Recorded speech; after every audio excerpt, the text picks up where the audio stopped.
The Galactic Council meeting hall was a place where the fates of countless civilizations were decided. The room was vast, with towering walls made of shimmering metallic surfaces, reflecting the gathered representatives from every corner of the galaxy. Humanoids, insectoid creatures, energy beings, and others whose shapes defied comprehension filled the grand chamber. It was a place of power, where decisions were made with cold logic and military precision. But today, something felt different. There was an air of anticipation, almost as if the room itself was holding its breath. The topic on the table was nothing less than the future of Earth and its rapidly growing human population. The Zarnak Delegate, a creature known for its sharp mind and even sharper claws, stood at the center of the council, her tall, skeletal form casting a long shadow over the assembly. With calm and ruthless precision, she presented the case for the preemptive strike on Earth. The Zarnak had studied humanity for years, analyzing every aspect of their culture, technology, and military capabilities. They were quick to identify weaknesses, and they believed Earth was on the verge of becoming a serious threat. Humanity's rapid technological development and unyielding determination make them dangerous, she declared, her voice cutting through the chamber like a knife. They have the potential to overwhelm our defenses in a matter of centuries, perhaps even sooner. Her words were met with murmurs of agreement from several other delegates. The atmosphere grew tense as each race considered the possibility of what would happen if humanity was allowed to grow unchecked. The air felt heavy with the weight of the decision about to be made. If the council voted in favor of a strike, it would mean the destruction of an entire species, their home planet wiped from existence, before they could ever challenge the balance of power in the galaxy. But then, just as the murmurs began to grow louder, a voice broke through the tension. It was calm, almost too calm, as if it was untouched by the storm that raged in the room. The voice came from Delegate Threxen, a member of the Ulari species. His race was known for its peaceful nature, but also for their deep understanding of other cultures. While most of the other representatives looked at humanity with a mixture of disdain and fear, Threxen had spent years studying them, living among them in secret. His species was small and often underestimated, but their intelligence was unmatched. "Are you out of your mind?" Threxen's question echoed through the chamber, and for a moment, the entire room went silent. The Zarnak delegate paused, her eyes narrowing, but she said nothing. All eyes turned to Threxen, who stood with an almost serene expression on his face. "I've seen humans in ways none of you have. I've watched them fight, survive, and rebuild in the most impossible of circumstances. You don't understand them, and you never will if you only view them as a threat." His words hung in the air, thick with the weight of something few delegates had ever considered. The idea that humans were not just another species to be destroyed or feared, but something completely different. Threxen continued, speaking not just to the council, but to the hearts of those who had already decided to eliminate humanity. You see them as unpredictable, chaotic, but that's what makes them strong. That's why you cannot understand them. Because they don't operate on the same logic as we do. They don't give up. They adapt, they learn, they fight for survival, no matter the cost. The room was still. No one spoke for what felt like an eternity, but it was only a few seconds. Threxen had made a bold statement, and his calm demeanor contrasted sharply with the tension around him. It was clear that not everyone in the room agreed with his assessment, but it was equally clear that his words had made an impact. Several delegates exchanged glances, unsure of how to respond. The Zarnak delegate, finally recovering from the shock of Threxen's words, spoke again, but this time with a more hesitant tone. "We've seen the data. We've watched their battles, their conquests, their growth. They are a threat, whether you like it or not. And if we don't act now, we may find ourselves facing them in a war we cannot win." She held her ground, her voice unwavering. Threxen's response was simple, but it carried the weight of everything he had learned about humanity. "That is exactly why you're wrong. Humanity's strength is not in their military might or their technological prowess. It is in their determination. When they fight for something. They fight for each other, for survival, for a better future. You underestimate them, and that will be your downfall. He wasn't just speaking about military tactics. He was speaking about something far deeper, the human spirit. The council, many of whom had never even encountered a human face-to-face, were now forced to confront a reality they hadn't considered. Frexen's words were a challenge, a plea, but also a warning. As the debate raged on, Frexen continued to speak. He told stories of humans who had survived plagues, wars, natural disasters, events that would have wiped out other species. He spoke of a child who, during a violent conflict, had risked her life to save an alien scout. She didn't know who the scout was, or where he came from. She just saw someone in need, someone who was hurt, and she helped him. That child, Frexen said, didn't hesitate. She acted with compassion and courage, qualities that we often overlook. The council members were shaken. The image of a young human girl showing compassion in the face of danger made some delegates pause and reconsider their stance. It wasn't about weapons or armies. It was about humanity's resilience, something that was unlike anything the galaxy had ever seen. The Zarnak delegate opened her mouth to argue, but this time she hesitated. Her claws tapped the floor, a sign of frustration, but also of thought. The tension in the room was palpable, as if the entire galaxy was holding its breath, waiting for the next move. For the first time, the council wasn't sure what to do. They had always been in control, always made the decisions, but Frexen's words had shaken their confidence. What if humanity was something they couldn't predict? Frexen stood before the council, the weight of his words sinking into the room like a stone dropped into a still lake. The tension was almost unbearable. The representatives from the various species were no longer so sure of their positions. Some still held tight to their belief that humanity was a threat too great to be ignored, while others were beginning to feel doubt stir inside them. Frexen's calm voice cut through the lingering uncertainty like a blade. "You think you understand humanity, but you're wrong," he said softly, yet the power in his words made them resonate with everyone in the room. The Zarnak delegate glared at him, her large, amber eyes filled with disdain. "What do you know of them, Frexen? You've spent some time among them, but how can you possibly think you understand their nature? They are a primitive species, dangerous and unpredictable." Frexen's gaze met hers, and for a moment, he didn't respond. The silence that followed was heavy, almost suffocating. The Yulari delegate then stepped forward, his thin frame moving gracefully across the floor. "I have spent 10 years among them," Frexen continued, his voice unwavering, "and I have seen things that none of you have. I have seen their darkest moments, and I have seen their brightest. What you think you know is nothing more than a shadow of the truth." He paused, allowing the council members to digest his words. The room was still, but now there was a faint undercurrent of curiosity, a crack in the wall of skepticism they had built around humanity. "Yes," Frexen said, taking a deep breath, "they are flawed. But that is what makes them so dangerous to underestimate. They don't give up. When everything is against them, they fight. When hope seems lost, they find a way.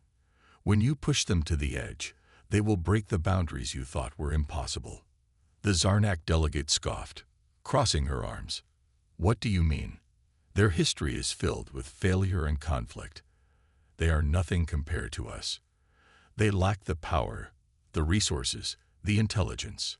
Frexen stepped forward, his voice rising with quiet intensity. "That's exactly what you fail to understand. Humanity doesn't need power, resources, or intelligence in the way you think. What they have is something much more dangerous. They have resilience. They have the will to survive. In the face of extinction, they adapt, they learn, they evolve. They can survive anything." A murmur rippled through the council. The alien species in the room had never considered this idea. Resilience. Survival. It didn't make sense to them. They had focused on the logic of war, the mathematics of military power. They had studied Earth's military forces, its technology, and its most advanced weapons, but they had never taken into account what made humanity truly dangerous. Phrexen's eyes swept across the room, his expression thoughtful. "Let me tell you a story. 100 years ago, a terrible disease spread across Earth, killing millions. It wasn't just a sickness. It was a killer that no one could fight. It ravaged the planet, and every race that studied Earth thought it would be the end. But humanity, they didn't surrender. They fought. They found a cure. They worked together across borders, across species, across differences. They stopped the disease and rebuilt." He paused, his eyes narrowing as he made his point clear. "And that was just one example. They have faced plagues, wars, natural disasters, and all sorts of challenges. And yet here they are, surviving."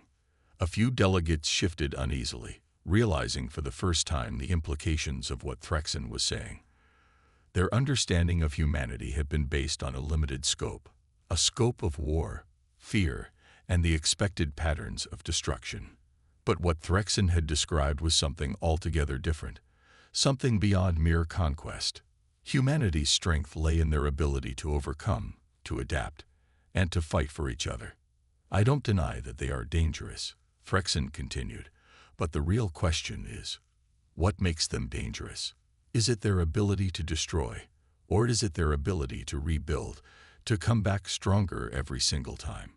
The council was silent now, and the faces of many delegates revealed an inner conflict. Some had already decided that humanity should be eliminated before they could pose a threat to the galaxy, while others were beginning to see a different side to the equation. Phrexen wasn't just speaking from his personal experience anymore. He was speaking from the depth of his race's knowledge of survival and growth. "Take their wars, for example," Phrexen said, his voice quieter now, almost wistful. "Many species in this room have waged wars that ended in total destruction. Whole civilizations wiped out in a single battle. Yet the humans, when they wage war, they fight for something greater. They fight to protect their homes, their families, their very way of life. That is why they cannot be conquered easily. They fight for meaning. And if they lose, they don't fade into oblivion. They learn, they adapt, and when they rebuild, they become stronger than they were before." The Zarnak delegate, whose sharp claws were still clenching in frustration, finally spoke again. "So you are suggesting we let them grow unchecked? We risk everything just to understand them better? They could be a threat on a scale we have never seen before." Phrexen nodded slowly. "Yes, they are a risk, but not in the way you think. Their power is in their humanity. And that, my friends, is something you have never encountered before. You can't predict them. You can't control them. But you can choose to learn from them. And that, too, is a choice." The council chamber was silent. For the first time, the delegates were not debating tactics or military strategy. They were forced to confront a reality they had never considered. That humanity was not a species that could be dealt with in the usual ways. Their strength lay not in technology or power, but in their relentless will to survive. The question no longer was about whether to destroy Earth, but whether the galaxy could live with humanity, a species that refused to be destroyed. Phrexen's voice broke through the silence one final time. "I don't ask you to trust them. I ask you to understand them. And in understanding, you will see that they are not what you think they are. They are something more. Something that can either destroy us or save us all. But the choice is yours." As he finished, the council members exchanged uneasy glances. The war plans that had once seemed so certain were now cast in doubt.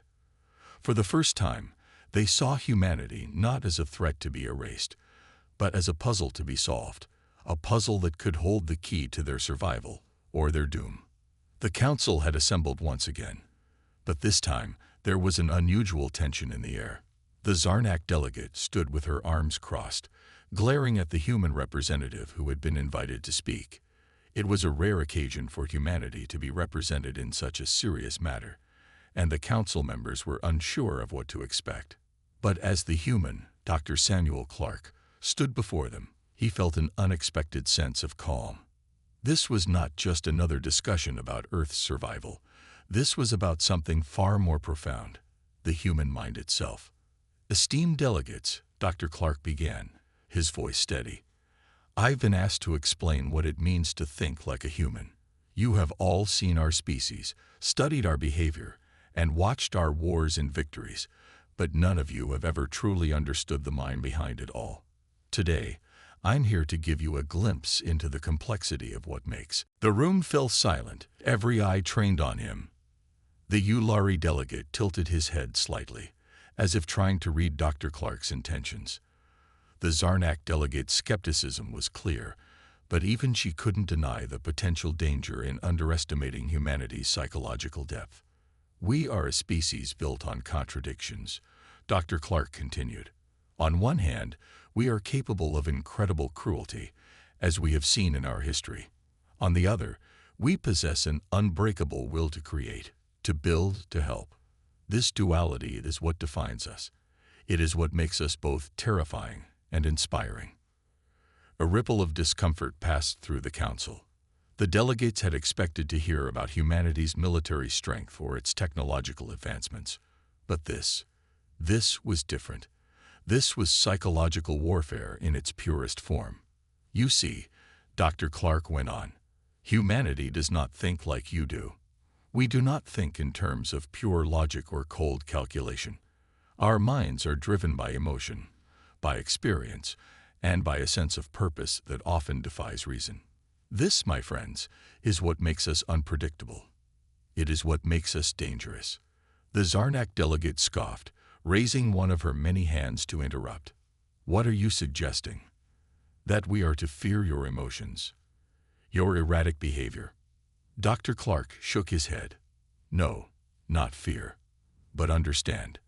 Understanding is the key. You think you know us because you have studied our behavior, but you haven't studied the why behind it. You haven't seen the deep layers of our minds." The council's curiosity had been piqued, but some were still uncertain. The delegates had often debated how to deal with humanity's aggressive nature, but now they were faced with something they hadn't considered: the psychological power humanity wielded. "Our minds," Dr. Clark continued, "are not just shaped by our individual experiences. They are shaped by our collective experience. Every decision, every victory, every tragedy leaves its mark. It is not just the events that define us, but the emotions we attach to them. This is why we are capable of such great feats of compassion and also of such terrible destruction." The Ulari delegate, his elongated features betraying an expression of thoughtfulness, spoke up. "So you claim that your species is driven by emotion over logic? That your greatest strength lies not in calculation, but in impulse?" Dr. Clark nodded, his eyes scanning the room. "Yes, and this is the part you do not understand. It is our impulses that lead us to fight when everything seems hopeless. It is our emotion that drives us to invent when all seems lost. But it is also our greatest weakness, for when we are consumed by anger, grief, or fear, we become blind to the cost of our actions." There was a moment of silence as the council considered this new information. The delegates had long considered humanity to be a race driven by survival instincts, by the need to conquer and expand. But what Dr. Clark was suggesting now was something far more fundamental, something beyond just survival. "You do not understand the concept of hope, do you?" Dr. Clark asked, his voice soft but full of weight. "When we face insurmountable odds, when we have nothing left, we do not simply give up. We hold on. Hope keeps us moving forward, even when logic tells us to stop. It is what kept us alive during wars, during plagues, during the darkest moments of our history." The room shifted uneasily. The delegates were used to seeing hope as a fleeting, fragile thing, easily crushed under the weight of cold strategy. But what Dr. Clark was describing was something far more enduring. The council members had never fully grasped the idea that hope could be a weapon, a driving force that would push humanity to rise time and time again. And yet, Dr. Clark said, his voice dipping into a reflective tone. Our hope is not without its price. We often pay dearly for our emotions. We destroy, we hurt, and we make mistakes. But through all of it, we learn. And that is why we cannot be easily defeated. No matter how many times you break us, we will rebuild, because our minds do not forget. The Zarnak delegate, who had remained quiet until now, finally spoke again, her voice tinged with suspicion. Are you saying that your species will never stop? That you will always come back, no matter the cost? Dr. Clark smiled faintly, a glimmer of something unreadable in his eyes. That's exactly what I'm saying. The tension in the room was palpable. The delegates now saw humanity not as a species to be conquered, but as a force to be reckoned with, something that could never truly be destroyed, no matter the power thrown against it. Dr. Clark's words hung in the air, and for the first time, the council realized that the greatest danger they faced was not humanity's strength alone. It was humanity's ability to overcome, to face down impossible odds, and to rise again, even when the rest of the galaxy would have crumbled in despair. So, you see, Dr. Clark concluded, his voice calm but powerful, the question is not whether humanity will fall. The question is, what will happen when humanity rises again? Because when we rise with a mind that will never forget what we've lost, and a heart that will never stop fighting for what we still have. The delegates sat in stunned silence. For the first time, they truly understood humanity. It was not just their strength, their technology, or their will to survive. It was their mind, their ability to adapt, learn, and endure, no matter the challenge. And that, perhaps, was the most dangerous thing of all. The war had been raging for decades, but it was only now that its true consequences were beginning to be understood.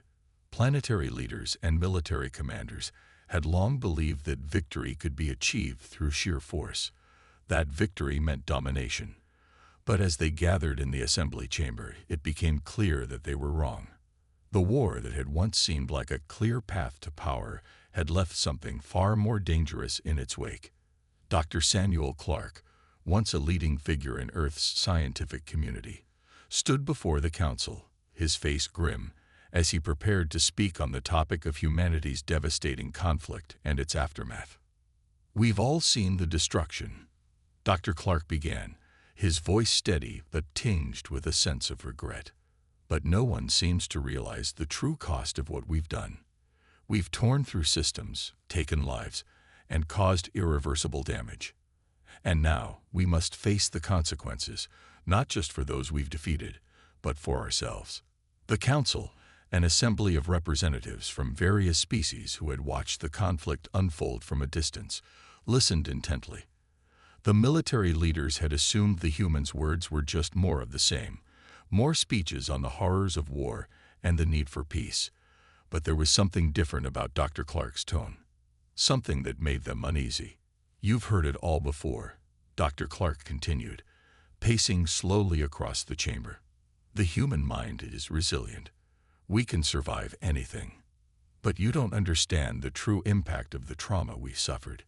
We fought wars, yes, but now we're forced to rebuild, not just our cities and resources, but our very way of thinking. He paused, his eyes scanning the council members, the weight of his words settling over the room.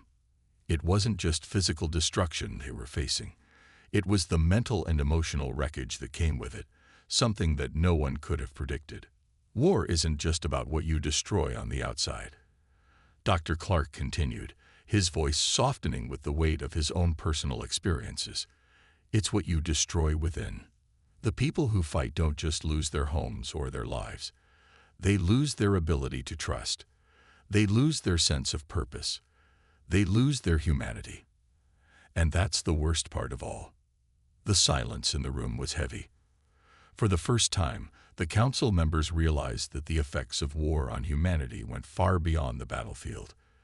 The soldiers who had fought and the civilians who had watched in horror had been irreparably changed, their minds scared by what they had witnessed. And the damage wasn't something that could be fixed with treaties or negotiations. This was something deeper. Our children are growing up in a world where violence is normalized. Dr. Clark continued. They've seen death and destruction from an early age. They've been told that war is the answer, that power and control are what matter most. And now we must deal with a generation that doesn't know how to fix the broken pieces. They've been taught that survival is more important than compassion, that strength is better than unity. He stopped pacing and turned to face the council members directly. And you, he said, his voice hardening. You who have watched us tear each other apart, who have stood by while our people destroyed each other, what do you intend to do now? What happens when you've stripped humanity of its dignity and hope, when we have nothing left but our scars? The Ulari delegate shifted uncomfortably in his seat, his elongated features betraying the uncertainty he felt. The Zarnak delegate, known for her cold and calculating nature, seemed unmoved, but there was a flicker of something in her eyes, something akin to recognition. We've been so focused on winning the war, Dr. Clark continued, that we failed to realize what would happen when the fighting stopped. We believed that victory would bring peace. But victory, in war, is a lie. Peace comes only when the mind is healed, and that healing doesn't happen overnight. It doesn't happen with a peace treaty or a ceasefire.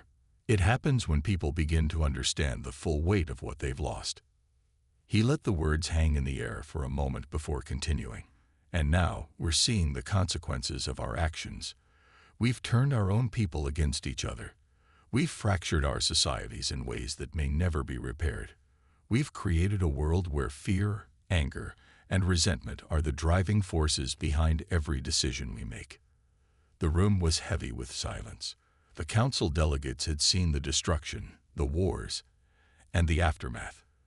But they had never considered the long-term effects. They had only focused on the immediate needs of the galaxy, assuming that once the war was over, everything would return to normal. But Dr. Clark was showing them that the true cost of war wasn't just the bodies or the cities, it was the irreversible damage to the very fabric of society. Dr. Clark's face was tight with emotion, but he controlled it well. The truth is, we don't know how to fix this, he admitted. We don't know how to rebuild the trust that was lost. We don't know how to make our children believe that there's a future worth fighting for. And most of all, we don't know how to heal the wounds that we've inflicted on ourselves. He paused for a long time, looking out at the council members who had remained silent, contemplating the weight of his words. Then he spoke again, more quietly this time. I've seen it in the eyes of our people, Dr. Clark said. The ones who survived the war, the ones who are left. They carry the burden of what we've done, even if they don't show it. We are a people broken by our own hands. And now we have to learn how to put ourselves back together. The Ulari delegate, who had been quiet throughout, spoke up. You're asking us for help, he said, his voice calm but firm. You're asking us to understand that the war is not over for your people, that its consequences reach far beyond the battlefield. Dr. Clark nodded. Exactly. The war is over, but the real battle is just beginning. It's the battle to reclaim what we've lost, the humanity that was buried under the weight of war. And if we don't succeed in that, then everything we fought for, everything we've built, will mean nothing. The Zarnak delegate was the next to speak, her voice low and calculating. Then, what is it you ask of us? What can we do for a species so deeply scared? Dr. Clark's gaze was unwavering as he responded. Understand us. Help us rebuild not just our cities, but our minds. Help us find the way back to who we were before the war, and help us ensure that no one ever has to endure this kind of pain again. As the council sat in thoughtful silence, it became clear that the true consequences of war were only just beginning to be understood. And perhaps for the first time, humanity had shown the galaxy that there was a cost far greater than victory, a cost that would be felt for generations to come. The Galactic Council was abuzz with excitement and tension. News had spread like wildfire about the latest arrival, a human delegate, a representative from Earth. This was not just any delegate. This was someone whose reputation had spread across systems, not for diplomacy, but for something far more ominous. For weeks, the council members had whispered in secret meetings, speculating about what the human would say. Earth had been silent for too long, and its military history had made every species in the galaxy cautious. The rumors had painted the human as a strategist, a master of war, and a harbinger of something that no one quite understood. Now, they were about to meet him. When the human delegate, Ambassador John Reeve, entered the council chamber, the room fell into an eerie silence. He was tall, wearing the uniform of his people, a simple yet powerful design that spoke of both strength and humility. His eyes were hard, reflecting the weight of countless battles fought and won. But there was something in his stance, something cold and deliberate, that made even the most hardened of council members uneasy.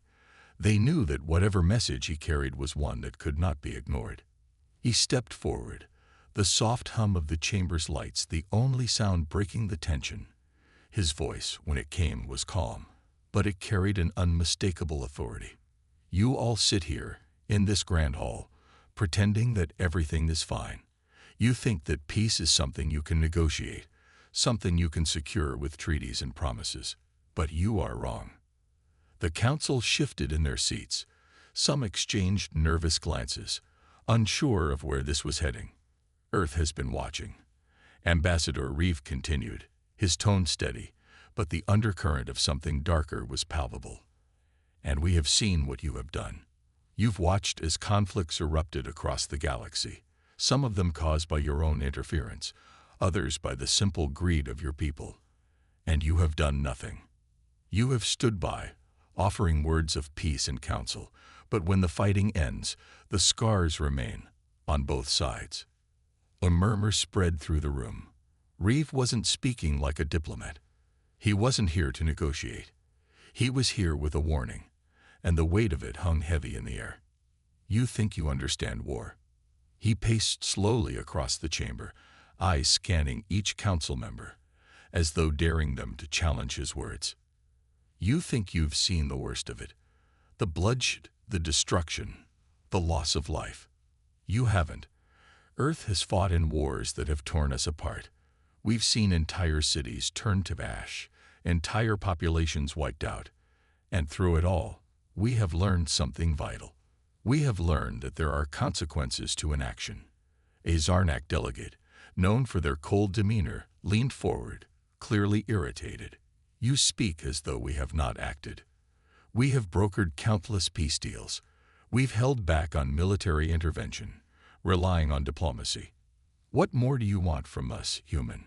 Ambassador Reeve stopped pacing and turned to face the Zarnak delegate. His eyes were piercing, filled with a deep intensity. What do I want? I want you to understand something that you've all missed. The galaxy is a tinderbox, and you are standing in the middle of it with a match. Your peace deals, your diplomacy, it's all meaningless if you don't address the true source of the problem. And that source is you.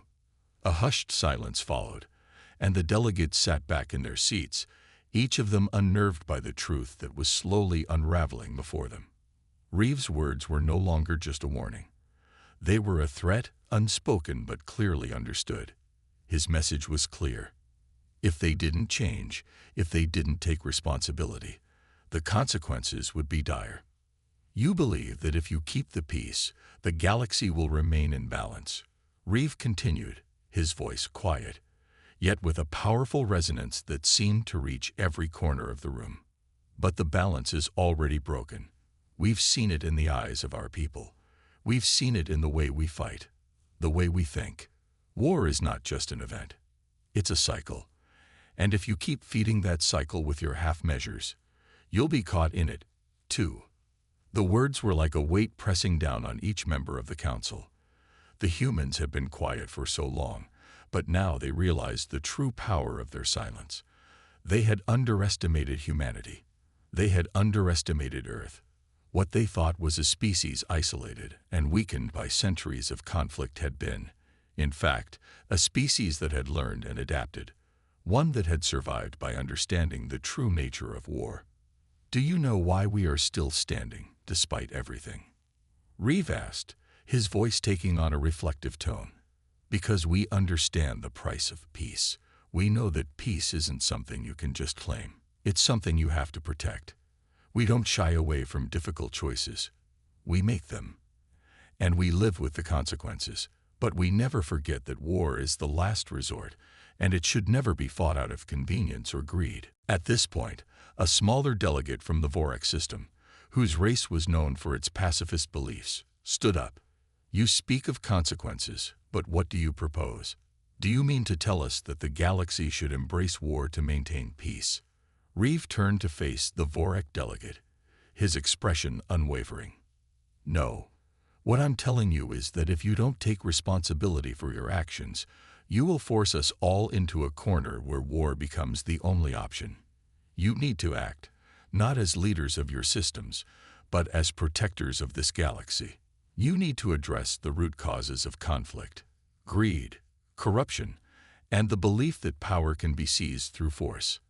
If you don't, the consequences will be far worse than anything you can imagine. He paused, allowing the gravity of his words to sink in. The galaxy is already on the edge, and if you continue ignoring the signs, if you continue pretending that everything will be fine just because you make deals, you will force humanity to act. And believe me, we are ready. The room remained silent as the delegates absorbed the weight of what had just been said. The human delegate had made it clear. The galaxy could no longer afford to turn a blind eye to the consequences of their inaction. They had to change, or they would face something far worse than war. A galaxy in complete and utter chaos. Ambassador Reeve stepped back, his mission clear. He wasn't just delivering a warning. He was giving the Council one final chance to act. His message was simple. If they didn't start addressing the true causes of conflict, they would soon find themselves facing humanity in a way they had never imagined. And when that day came, it would be too late. With one last look at the Council members, Ambassador Reeve turned and walked out of the chamber, leaving behind a silence that spoke louder than any words ever could.